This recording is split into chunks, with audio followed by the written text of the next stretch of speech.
Bonjour à tous, Saint-Gobain, c'est l'une des plus anciennes entreprises françaises, la doyenne du CAC 40 en tout cas, qui a traversé 3 siècles et demi d'histoire. Parmi ses réalisations récentes, le nouveau plancher de verre de la Tour Eiffel ou encore des pare-brises révolutionnaires pour nos autos. Ce fleuron français est en train de s'imposer comme le champion mondial des matériaux de construction innovants et de l'habitat durable. Mais moi, je me demande si cette image d'entreprise, certes innovante, mais très centenaire, n'est pas un frein pour attirer des candidats aujourd'hui. On imagine une entreprise à l'ancienne, très pyramidale, où les décisions prennent des siècles et où les promotions se font à l'ancienneté. Cliché ou réalité, c'est la directrice générale adjointe de Saint-Gobain, en charge des ressources humaines, qui s'est portée volontaire pour défendre l'image d'employeur de Saint-Gobain. Claire Pedini est avec nous.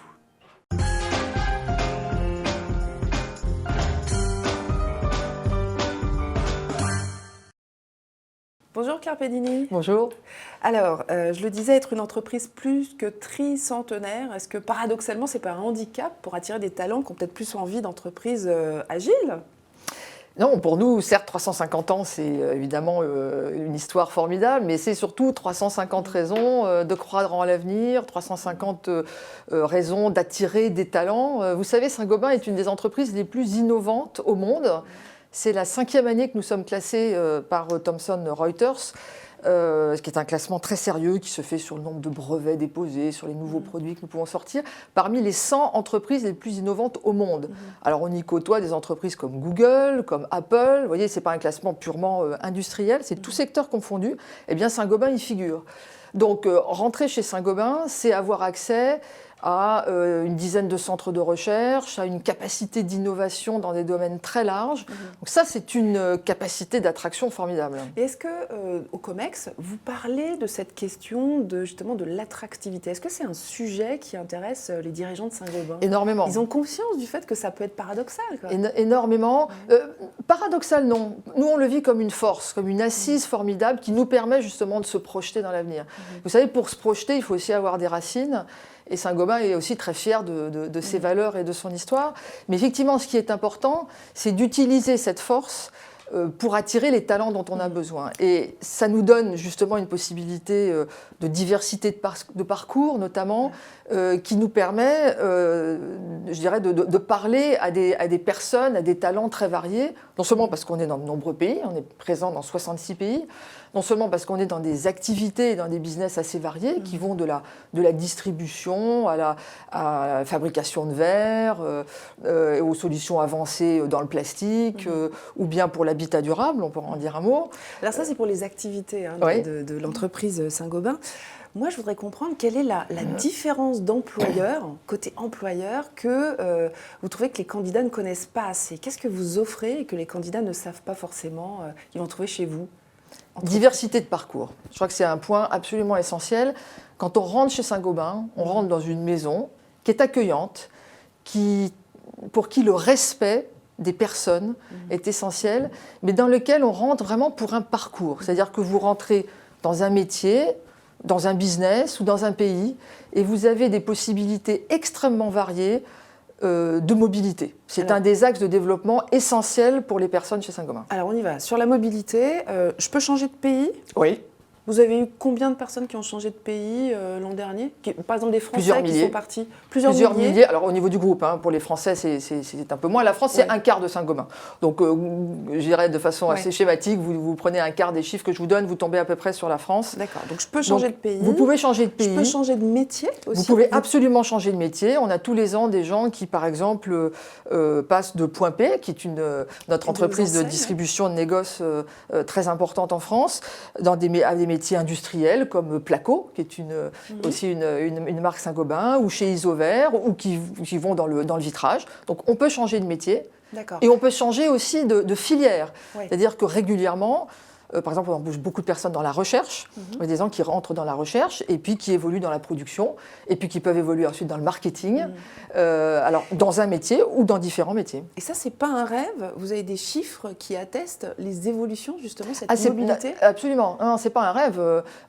D'abord, les gens changent de fonction ou ont des promotions à peu près tous les 5 ans, en moyenne, dans le groupe. Et on a effectivement... C'est plutôt courant, on va dire. C'est plutôt courant de changer de fonction. ou de promu, vous avez raison, de changer dans ces 3 axes de la mobilité qu'on décrivait, qu'elles soient géographiques, activité ou métier. C'est un peu la marque de fabrique de Saint-Gobain. Est-ce que les managers sont évalués sur justement votre politique RH? Est-ce que le fait de pousser ses collaborateurs à être mobiles, ce qui n'est pas forcément dans la nature de tous les managers, vous avez raison. À diversifier les compétences, à s'engager, voilà, tout ce que vous avez dit, est-ce qu'ils sont évalués et est-ce que ça se voit dans leur rémunération? Parce que ça, c'est un signe quand même. Alors la réponse est oui. Dans nos entretiens annuels, oui, dans nos entretiens annuels, nous regardons ces différents critères. Je pense à celui de la diversité, par exemple. On a même des pays dans lesquels les rémunérations variables des dirigeants dépendent de l'effort qu'ils font dans la diversité. Alors on va faire des focus sur vos recrutements, parce que c'est aussi très intéressant. Oui. Vous allez recruter 4000 personnes cette année, ce qui n'est pas rien. Oui, en France uniquement. Au niveau mondial, c'est près de 20 000. Oui, c'est énorme, dont 700 cadres pour le public qui nous intéresse en particulier. J'ai envie de faire un focus sur quelque chose que j'ai découvert avec vous.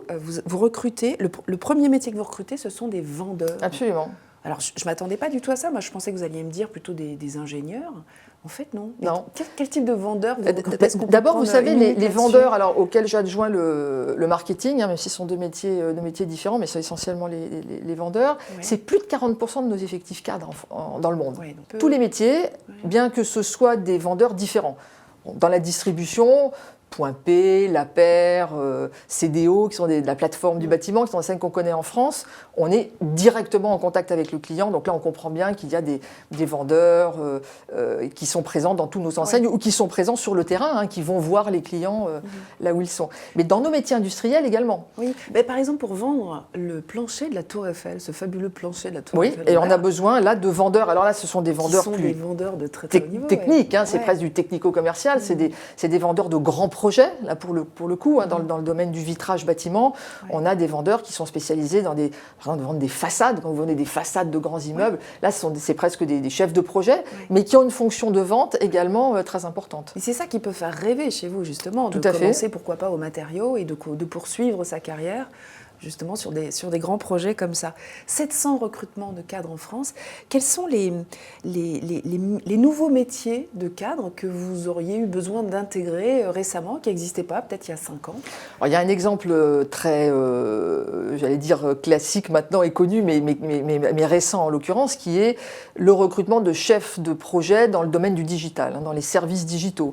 Par exemple, de personnes qui vont vous aider à bien structurer un site internet marchand, qui vont être ce qu'on appelle dans notre jargon des Search Engine Managers, qui vont aussi nous permettre d'utiliser au mieux Internet pour positionner nos marques de façon visible. On recrute aussi des spécialistes du Big Data.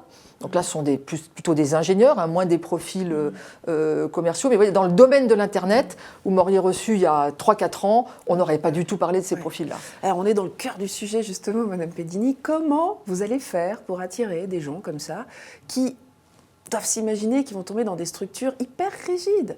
Saint-Gobain, l'entreprise tricentenaire, 350 ans, voilà. On s'imagine que c'est très rigide. Or, est-ce que c'est le cas? Est-ce que vous offrez des environnements de travail très différents en fonction des métiers? Est-ce que vous vous êtes adapté aux besoins aussi peut-être des générations qui sont arrivées sur le marché du travail, qui ont besoin de moins de hiérarchie, qui ont besoin d'univers plus agiles? Est-ce que vous êtes adapté? Est-ce que vous pouvez nous donner des exemples? C'est un peu la marque de fabrique de Saint-Gobain, que d'être varié et de s'adapter dans son organisation aux besoins de ses business. Et vous savez qu'on a des business extrêmement différents. Et sur le big data, par exemple, vous avez des big data où? Dans quelle Alors, on en a par exemple au centre de recherche d'Aubervilliers. On a un très grand centre de recherche à Aubervilliers en région parisienne, où on a des centaines d'ingénieurs, où on a organisé au mois d'octobre un Big Data Day, où on a popularisé, ouvert nos portes justement à ces sujets de Big Data. Donc on en a là vraiment, j'irais dire, de façon presque fondamentale, de recherche dans le Big Data, dans les algorithmes, tout ça. Mais on en a aussi très directement ou de façon très opérationnelle dans nos enseignes de distribution, où on utilise le Big Data et l'analytics, dont on parle aussi dans le digital, pour mieux utiliser la connaissance de nos clients, mettre en avant leurs besoins. Et donc là, vous voyez, vous avez un même profil avec une diversité complète dans son domaine d'intervention et aussi dans son mode de travail.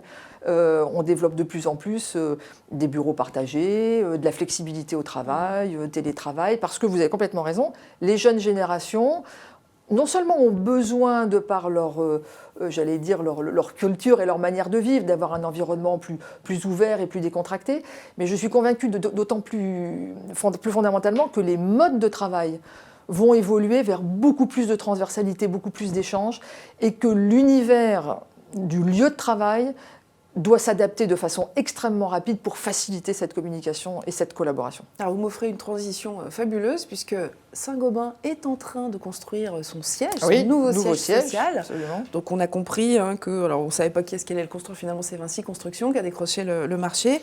Une tour de 165 mètres de haut. Je pense qu'on a des images du projet. Moi je voudrais savoir si vous allez faire des aménagements pour les salariés en fonction des besoins quotidien des salariés, des besoins pour leur travail. Alors, on est absolument dans le cœur des réflexions aujourd'hui sur ce sujet. Parce que la première pierre, ce sera le mois d'avril, là, dans quelques semaines. C'est parti. Ça va partir, voilà. On pourra le dire. Livraison 2019. Livraison 2019, voilà, à peu près 3 ans plus tard. Donc on est en plein dans les réflexions et la définition de l'univers de travail des salariés. Et pour ça, on s'est adjoint une sociologue, des personnes qui sont spécialistes également dans le bien-être au travail. On est allé chercher un spécialiste canadien qui a beaucoup travaillé sur ces sujets et qui nous aide à bâtir, et nous allons le faire avec les salariés de Saint-Gobain, un univers de travail où vraiment notre objectif, si vous voulez, quand on regarde aujourd'hui le bureau, le lieu de travail, sa finalité quasi exclusive va devenir la collaboration. Avec tous les outils maintenant, Internet, digitaux, vous pouvez presque tout faire de chez vous ou ailleurs. L'intérêt d'aller au travail, c'est la collaboration. C'est de vous retrouver avec vos collègues et d'échanger. Donc le lieu de travail doit être designé, j'allais presque dire, pour favoriser au maximum cette collaboration et rendre l'échange facile, agréable. Et c'est vraiment ce sur quoi nous allons travailler pour construire cette tour, pour en faire un lieu de collaboration. Merci Claire Pedini. Merci à vous de m'avoir invité. D'être passée par ce plateau. Voilà, une entreprise de 350 ans, mais qui démontre qu'on peut être très agile et très innovant en tant qu'employeur. À très bientôt.